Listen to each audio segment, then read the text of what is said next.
Welcome to the Tech Egg. Don't get scrambled. Enjoy the video. In this video, I will show how to make soup noodles without vegetables. Easy guide. Start by boiling 2 liters of broth. Add 200 g of noodles. Simmer for 5 minutes. Taste and adjust salt. Add a splash of soy sauce and sesame oil. Stir gently and serve hot in warmed bowls, garnishing with a sprinkle of black pepper and a little chili oil if you like. Then enjoy.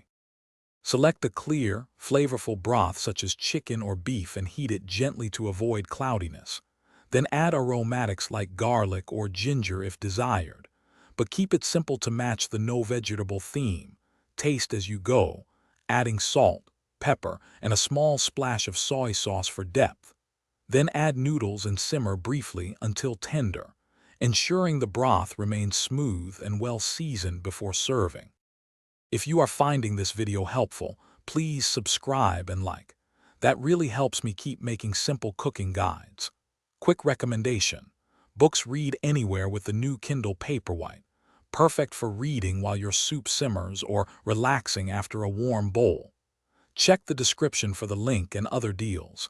And if you enjoy the recommendation, consider gifting one to a friend. Then now let's get back to the video. Rinse dried noodles to remove loose starch and prevent clumping. Bring the broth to a gentle boil, then add noodles. Stir once to separate and cook for the recommended time, usually 3 to 5 minutes. Test for al dente texture and avoid overcooking. Drain slightly or serve with just enough broth if needed.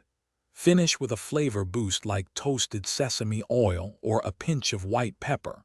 Then serve promptly for best texture. Thanks for watching. Consider subscribing if I helped unscramble your problems.